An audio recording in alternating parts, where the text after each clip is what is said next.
Hello, hello, hello, friends. Welcome to the Eternal Card Breakdown. My name is Pocho. We are going to be breaking down spoilers from Empire of Glass, which comes out on Monday, the 14th of December. So 1 week from today, probably tomorrow, or probably even less than 1 week because this will release pretty late on the 7th. But yeah, we're going to be breaking down new cards. So we already know one of the different skills, regen, which has been announced, which is a damage Aegis type setup. The second theme that we have seen a spoiler article for is markets. We're going to have some interesting market cards that play around with markets in very different ways in this particular set, which is going to be an interesting time. I think that markets definitely have a lot of interesting potential. This is a lot of making markets larger, putting cards that are currently in the game into the market, fiddling with markets in ways to sort of improve the general gameplay loop of how markets function. Which markets are really dangerous in my opinion. They're one of the most repetitive things that happen in Eternal if the markets are built in a particular way. So I'm definitely curious to see how this goes. Thus far, it looks like the execution on these is very, very good, and it should lead to some really, really fun gameplay with a lot of fun and interesting stuff happening.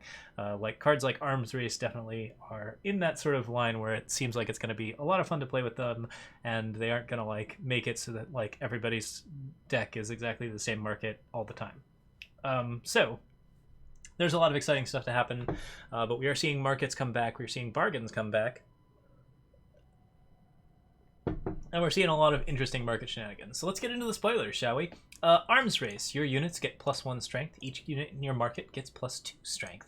This is a slow spell, so at 2, it's a decent buff to a pile of Grenadins or something along those lines. It's not a card you'd want to cast at 2 most of the time, since it isn't something that can really give you a lot of aggression, but it's kind of nice as a permanent benefit on quick draw units. And if you are trying to trade into the market for different market cards like Whirling Duo or Recano Outlaw or other stuff like that, where you just are trying to get a nice big unit out of the market pretty early, you can definitely do some cool stuff with it to set up really, really nasty, scary options. And the more you cast Arms Race, the more horrifying the cards in your market get. Your Icarias go up to 9 and then 11, or 7 and then 9 and then 11, and so on and so forth. Charge units in particular are going to be really, really strong with Arms Race, but mostly this is a card that gives you a minor buff in exchange for a much bigger buff later on, provided you can also get into your market.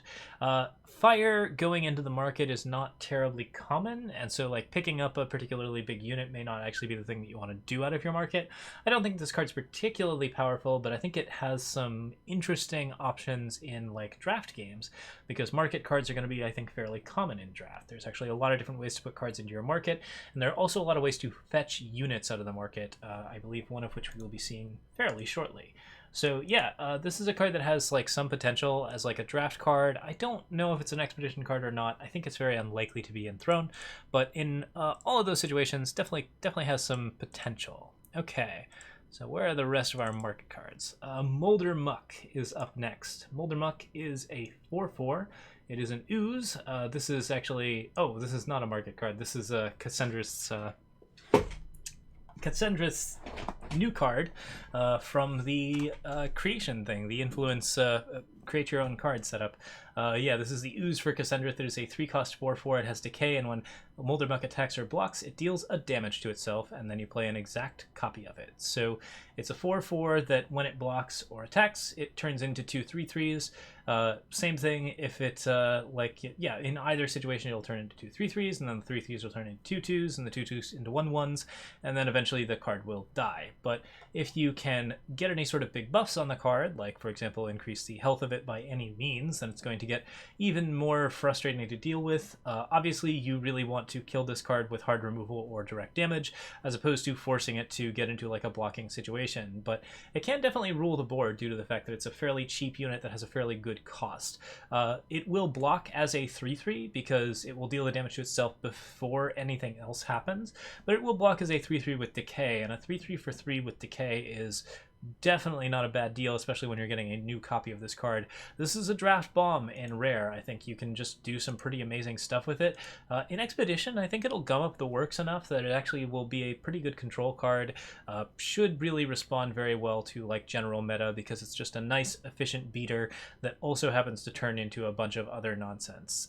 Interesting, it does attack as a 3/3, which is not so great for pressure games, meaning it doesn't belong in every shadow deck, but it is nonetheless a pretty powerful card in both Expedition and in Draft.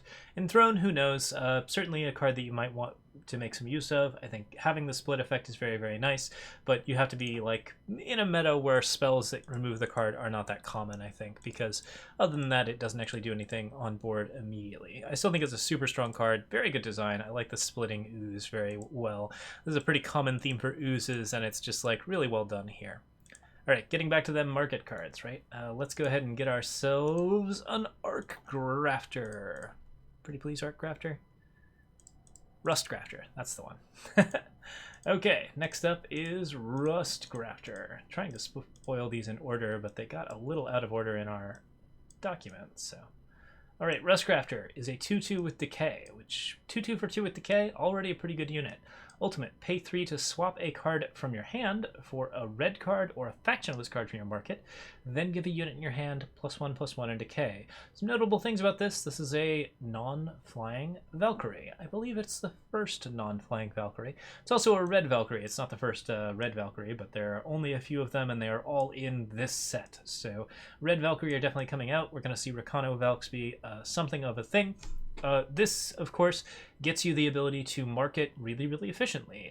This effectively should be a merchant. I'm actually kind of surprised that it is not considered to be a merchant because it has the absolute merchant ability. It can merchant for factionless cards, which is something that you don't usually get very often, but does allow you to do some stuff like pull Wasteland Brokers out and get even more market stuff if you really want to.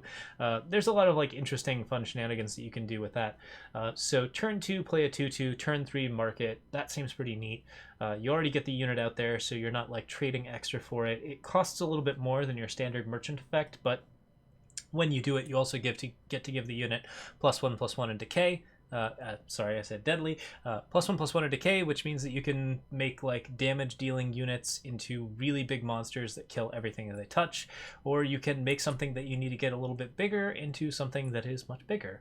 If you're trying to do like interesting quick draw shenanigans in the market with that red card that buffs everything, like the one that we, oh man, I can't remember the name of it, but it's just from the, this is a standard issue problem, as you can tell since we started the video with this card. But yeah, the market card that gives you the extra 2 damage on units could really make a really interesting quick draw setup if you're also using Rustcrafter to pull that card out. If you want to get a big whirling duo that's like a 8/4 with Decay and Charge and Lifesteal, that's a lot of good stuff. There's a lot of fun things that you can do with it, and it's easy access to the market in a pretty simple package. A 2/2 for 2 is definitely not a bad card. 2/2 for 2 with Decay is even better, and the market is just a extra little bit of a kiss of wonderfulness. You can do some pretty awesome stuff with that. Okay, other market options. This is not it. Customs Officer, I believe, is the last one. Customs Officer is a 3/3 that has summon, put an enemy unit into its owner's market. Entomb, that unit's owner plays it from their market. So it's effectively like kind of got an Oblivion Ring type thing going on with it, except that you can get the card out of your market by marketing it. So it's a little bit worse than any sort of unit that just standard like removes an enemy unit.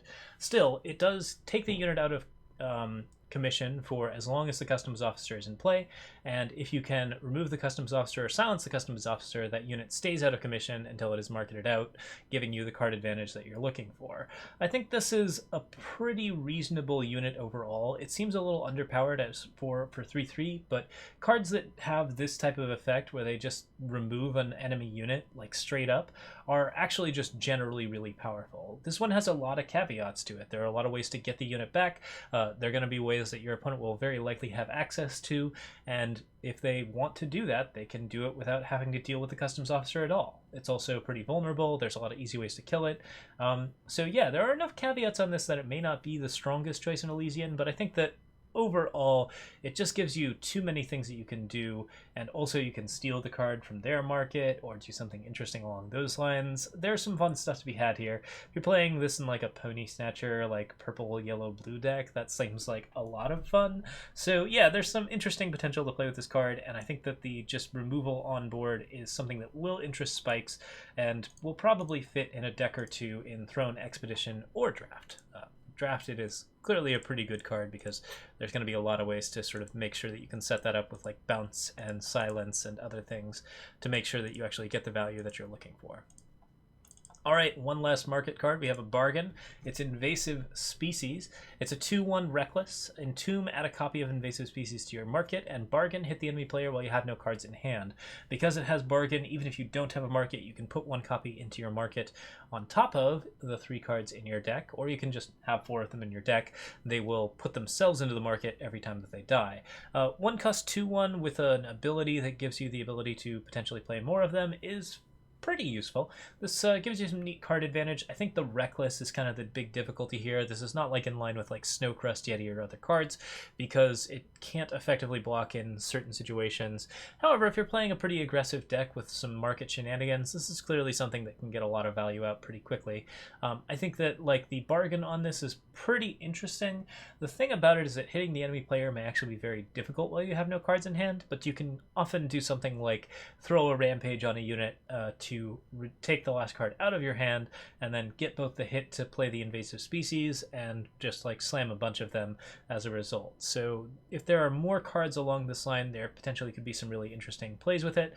I think right now it forces you into too much of a pattern to be a especially effective card, especially in Throne, but Expedition-wise, this probably belongs in an aggro deck, and Throne-wise, it's fine. It's a 2/1 for 1, which is going to trade pretty well with most things, although 2/3s are always good, and this is a rare, so you're not likely to pick this up in Draft because it's just not worth it as a rare compared to other rare bombs. So interesting card, certainly some cool stuff. Okay, that does it for the market cards. So there's some other cards to review. We're going to go down them in turn, and I guess I'm just going to go alphabetically.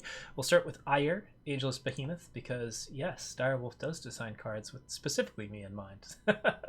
When Ire hits the enemy player, this is a 6-cost 7/7, ooh delicious. When it hits the enemy player, draw all the power from the top 10 cards of your deck, bottom the rest. If the enemy player makes you discard Ire, you get to play it from your void. So if something mills you, you get a 7/7 for free, which is just a really great pair of middle fingers to mill decks. Just straight up. Got to deal with a 7/7 because you started that mill up. None of that shenanigans anymore. We're done with your Savage Incursion shenanigans. It's all gone. Get rid of it. Okay, so yeah, when this hits the enemy player, you get to draw all the power from the top 10 cards of your deck and bottom the rest, which means you can play into a Fantastic Revelation, you can play into Alluring Kirin. You can do some pretty cool stuff with this, assuming that Ire connects, which is not a guarantee, but as a 7/7, it has a higher probability than most, just due to the fact that it's a very efficient 7/7 beast. That's also a beast in time, which is fairly uncommon. Another one of those color shift things that's going on. We're also seeing Huru Soldiers, which we'll get to in just a moment. But yeah, like this is definitely something that's kind of on the powerful side, I would say, and it also does a lot of fun things. Getting all the power from the top 10 cards of your deck and bottoming the rest is actually not an incredibly useful thing. It does mean that you are able to like do some like wild shenanigans, assuming you have the ability to play all that power, and it does mean that you draw nothing but gas for the next like 5 or 6 turns, which is very, very good stuff as well. Really, overall, I think this card definitely works as far as everything it wants to do. You can play it in Throne, you can play it in Expedition, you can play it in Draft. In all 3, it is a powerhouse, but not like a huge role player, just due to the fact that it doesn't have any like sort of game-winning impact unless it connects. I think as an efficient 7/7 though, like this is something that clearly can see some play, and the anti-discard option makes it like a really, really good choice. I think it'll see plenty of play, should be good in Expedition, should be amazing in Draft, and it's just a really, really strong card in general, so not too bad overall. Cyber Combustion. It's a Hailstorm, but not. Sack a unit to deal 3 damage to each non-Grenadin unit. So if you're playing Skycrag Grenadins, which is the new colors for Grenadins in this particular set, you can kill one of your Grenadin drones to Hailstorm your opponent's board. which, yep, that's pretty good stuff. Basically will eat up a wild pile of different things that are bothering you in Grenadins. Easy sacrifice option if you want to do it. You can also throw it into market, something like that if you need to. But like overall, it deals so much damage over like straight up that you're probably going to be pretty happy with this, even in the main board to deal with aggro. So if you want to play Granite Control in red and blue, this is something that definitely gives you plenty of different options. So love it. Very cool.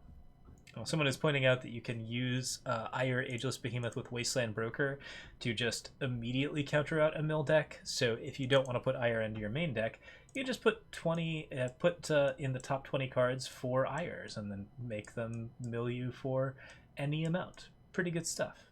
All right, so we've seen Customs Officer. Next up is Bastion Boltcrafter. This is a 1/1 flying. Summon each weapon in your hand and market gets +1. We did miss one market card.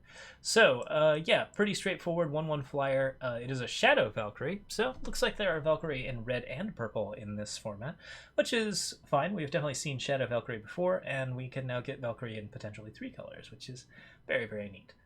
Yeah, 1/1 flyers are generally just okay units. They're certainly not bad, especially if you're putting weapons on them. And this is a card that specifically benefits weapons in your hand and weapons in your market. If you would imagine this with any sort of lifesteal weapon, like this makes a Lethrai Falchion into a 5/1, you slam that on a Bastion Boltcrafter, hey, you're pretty happy about that. You put it on like just the like standard double green one that's 4/0, that becomes a 5/0. This adds a lot of pressure to flying weapons and gives you the ability to do some pretty interesting stuff with them. There's another 1/1 that behaves really well with weapons in green, so there's even like a whole little like popper deck that you can build with this, that where you give the 1/1 with lifesteal when it gets a weapon and the Bastion Boltcrafter, and you just stack weapons on top of a Voltron in the sky and deal a bunch of damage, use Aegis from like Bubble Shield and other options to just make things happen. I think this is potentially a decent unit. 1/1s with flying are not usually going to like break the mold, but it looks like it's actually going to be quite good in draft. I would even say that like an evasive unit that Voltrons this well could potentially be like a B or an A in draft. Like it's going to be something where you're going to be picking it quite a lot, but that depends on the quality of the weapons in the set and the quality of the weapons in the draft packs. So if there are good weapons to put on Bastion Boltcrafter, this card's actually pretty amazing. If there aren't, then it's pretty mediocre. It's a 1/1 flyer that's not going to do anything crazy on its own. All right, Jade Lodestone. Nope. Next up, we actually have this little doggo. This was a Spanish spoiler, so we're gonna show the art for the card first. It's a Granite dog. Hello, little scrappy friend. And then I believe we can just. There is, in fact, a version of the card in English that someone has kindly made for Cyberhound. All right, so our little Granite dog here is a 3/3. When one of your units dies, Cyberhound goes berserk because Cyberhound is a loyal and faithful pup. Fate, draw a card if you have a Granite. So if you draw this card while you have a Granite in your hand, it's just free. It's a 3-cost 3/3, and if you have a Granite out, congratulations, you get a new card. Really cool stuff on that front. Obviously the card is not perfect because if you have it in your opening hand, it's not going to trigger, and it can trigger in any of the 3 turns before, so it's just luck if this card actually does replace itself. But that still makes it a 3/3 for 3 in Granite, which can get you card advantage, and card advantage is going to be a lot of fun in a deck that has one-sided hailstorms and potentially some interesting sacrifice stuff. I'm not quite sure what the general flavor of Granite animals is going to be in this set.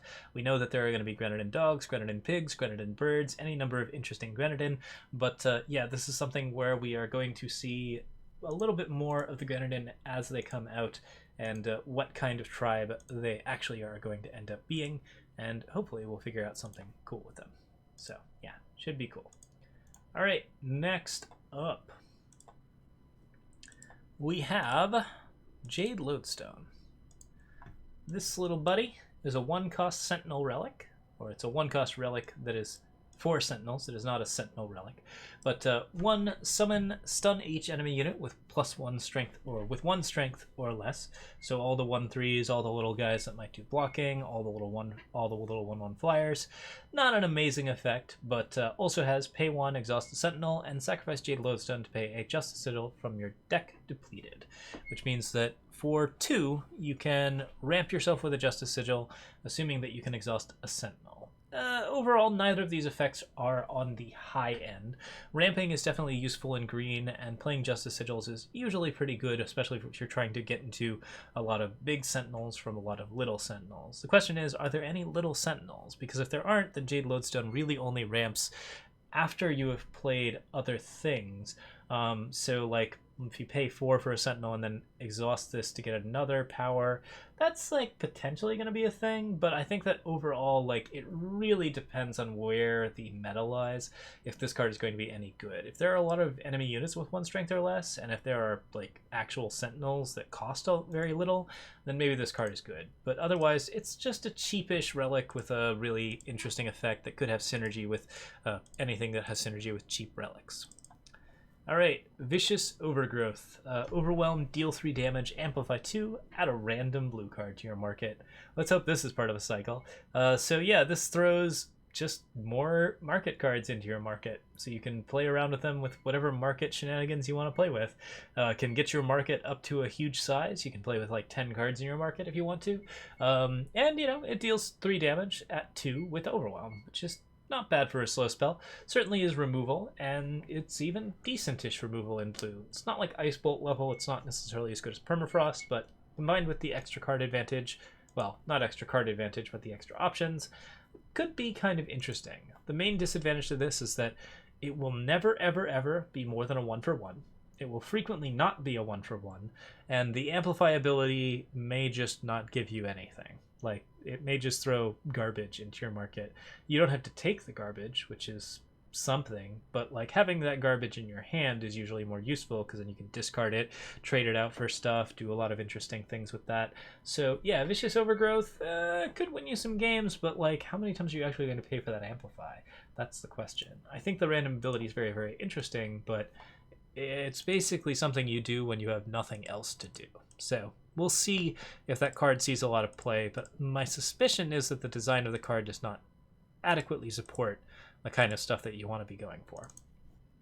Grubbot, we got a Granite Pig. 2/2, when a Granite hits the enemy player, create and draw a treasure trove. When Grubbot hits the enemy player, reduce the cost of your treasure troves by 1 this turn. Reducing the cost of your troves is a super powerful effect. This is a 3-cost 2/2. So may not see as much play just in general. Like, I don't know that a lot of Granite 3-cost 2/2s have made any splashes in the format previously. We have had a lot of different attempts to make Granite Tribal happen with like these types of cards, and they're just usually not big enough. Like, they don't do enough damage, they don't necessarily provide enough effect, and they die too easily to other stuff to really make things happen. I like Treasure Trove shenanigans a lot, and I think that creating a bunch of Treasure Troves off of Granite is a great card advantage option. So if you slam this down on like turn 6, hit somebody with 3 Granite, and then play all of the Treasure Troves, then like hooray, this is a really, really good card. But like overall, it really depends on whether or not you're getting those Granite through for damage, and if Grubbot is not dying the turn it's played out. It's super cute though, and it plays really well with Grenadins, so I think this card will see a lot of play in Grenadins. I just don't know if it's going to be a huge role player in the deck or not. It's going to depend on how many other Treasure Trove cards there are, and how many Grenadin can get through damage safely without getting into a lot of trouble. Okay, next up we got Stormhawk Battalion. Alright, soldiers are a thing in Huru in this format, which they have not previously been. So this is a little bit of a new shift for them. Blue soldiers, 2/2 Aegis, summon, kill a stunned enemy unit. So there is a synergy right now between soldiers and stunned units. There is in fact another card that also cares about stunned units. Soldiers do not themselves stun units that I have seen, but it's possible that you're going to find a few that can get that done. I would say it's very, very likely that at least in the Eternal Draft Pack, you're going to see stuff like Peacekeeper's Prod and some other options for soldiers that will actually cause stunning to happen. So yeah, it's quite possible that you're going to see some interesting synergies going on there where this card actually gets a little bit done. 3-cost 2/2, again, not a great stat line. I think it's one of the worst stat lines in Eternal right now. But Aegis does, I think, make a huge difference here because this card suits up really well with weapons, and you want cards that can suit up really well in weapons, particularly in soldier formats, because soldiers tend to come with weapons. They synergize with weapons about as well as Sentinels do with relics. So yeah, this is something where you can potentially see some cool stuff happening there and maybe get something interesting out of the Stormfront Hull Battalion. If you can get the value off the stun, it's a great card. If you can't, it's something to Voltron up, and you can definitely get a decent amount of weapons on it and have some fun. Same thing, different day. Tactical superiority kills every stunned enemy unit and amplifies by exhausting a soldier. So however many soldiers you have, you can exhaust that many to draw that many cards.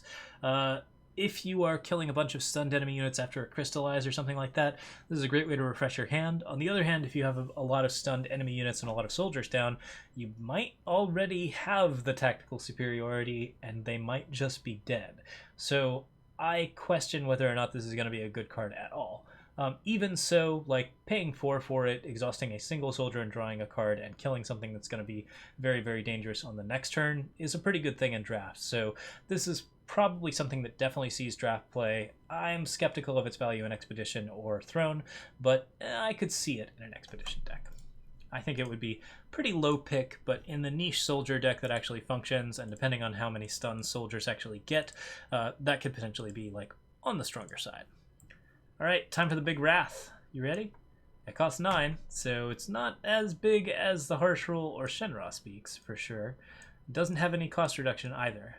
Lots and lots of Valkyries, though. So this card is called... Okay, need you to shrink down, friend. From the Heavens, and it reads, kill all units, amplify 1, play a 2/2 Valkyrie with flying. So to compare this with, say, 8 of the Huru, you can play it for 10 and get a kill all units, play a 2/2 Valkyrie, which is okay. If you play it for 12, then compared to 8 of the Huru, it will get you 3 2/2 Valkyries and destroy all of your opponent's stuff permanently, but also destroy all of your stuff. I think that overall this compares pretty disfavorably with most of the big Wrath effects. Like, it's not as good as stuff like Leave a Witness. It's not as good as stuff like 8 of the Huru. It's not really in the same vein as even stuff like Spirit of Resistance. It is a little bit more flexible due to the fact that it can be played at 9, but the Amplify ability is really what you're looking for here. So if you can get it up to like 15 cost or 20 cost or something like that, then you can just win the game off the Valkyries themselves, unless of course your opponent spends the next turn playing a Grenadin and then wrathing your board with a Hailstorm. Yeah, 2/2 Valkyries are pretty vulnerable. Like, they can be Lightning Stormed and Hailstormed and wrecked with a whole variety of interesting options. A 9 cost unit is really expensive. There's a reason this card is uncommon. It's not very strong, but I can see it as an option in like a draft game that's going long, and I can see it as an option in an expedition deck that specifically wants to use Sentinels to ramp all of your power out of your deck and just like get into a very, very good position from there. All right, last card on the list for today, Lava Blast. This is a 3 cost that says when one of your units deals its current health and damage to an enemy unit. Note that that's health, not strength. I actually misread that the first time. Laser Blast costs 2 less if your unit is a Sentinel. So it's a 1 cost card that functions very similar to Dragon Breath, except it is for Sentinels instead of dragons, and it's a little bit more expensive. Generally, units will have units with more health than strength are pretty common. They're not as common in red, but if you're playing in like green-red Sentinels, this seems like something you're going to get a lot of value out of. Dragon Breath is a really, really strong draft card, and this is something that triggers a lot of like stuff like Overwhelm, Decay, Deadly, just a wild variety of interesting and useful functions. Triggers Lifesteal, doesn't exhaust your unit, which is true, unlike Dragon Breath. So you can use it before you can attack and get a lot of value out of a lifesteal unit, like a big 6/6 Infernal Tyrant, which I believe is a Sentinel. I'd have to check on that. It might be like a beast or something along those lines. But yeah, like things like that, you can definitely get quite a bit of damage out, and if you are triggering that, then like you are getting a good attack in afterwards. So this is a great card with Sentinels. It's a good card with most other units. It's probably going to be your staple draft removal in red. In Expedition, I think you can probably play it for tempo. In Throne, there's a lot of options in Throne already for doing stuff like this. Like, damage is just pretty cheap in red in Throne, so maybe this card sees play. but more likely it's going to be an interesting expedition role player and a great draft removal card. So yeah, we'll see how strong this card is overall, but I think that like the Sentinels definitely have a lot of health to play with, so barring, we haven't seen that many of the green Sentinels yet, but I'm guessing there's going to be plenty of different cards that can play off of this, and many of them will do lots of interesting stuff. Asking if they trigger Renown, they do. Dragon Breath triggers Renown, so should Laser Blast. So very, very fun stuff. Yeah, very cool card overall. All right, that is the last of our spoilers for today, and good thing too, because we're coming up on like 30 minutes for this video. But yeah, we have lots of market shenanigans. We have some interesting new tribes. We have green sentinels, blue soldiers, blue grenadins, Huru grenadins, or Huru soldiers and Skycrag grenadins, more likely. And we even have like a little bit of Valkyries and Windchest, red, green, and shadow. So lots of new tribal options, some cool stuff in those tribes, and some interesting support for those tribes, in addition to the merchants and the regen ability. Overall, it looks like, once again, super solid design this time around. Everything they've spoiled so far looks pretty fun to play with at the very least. It's going to make a good limited environment. It should make for a lot of fun in Expedition. I don't really care about Throne that much, so I'm not like that interested in what the next big Throne bomb is at this point, but you know, maybe something cool is out there. I think from what we've seen, there's probably going to be a few bombs that are spoiled later on that are going to be a bit more along those lines, and I'm sure that the Queen of Glass card is something that a lot of Throne decks are going to be fiddling around with. I didn't see that many cards that really excite me for Throne in this format, but that's okay for me because, again, Expedition is really where I'm at right now. I think that like the limited formats are generally a lot more fun. So yeah, this is looking like a great set. Card design looks awesome, lots of cool stuff happening. We're very excited for it, and it comes out on the 14th, on Monday. And one last thing, I think, I'm hoping that I can find it really quickly. There is a new playmat for the pre-order bonus, so if you are interested in it, it looks like this. It's the Speaking Circle. It's a nice purple, fun-looking playmat. A lot of cool stuff attached there. You can take a look at it. So that's available right now for the pre-order. Pre-order also contains 32 packs of the set and a couple of other things, probably a draft ticket if you buy it from the Eternal store.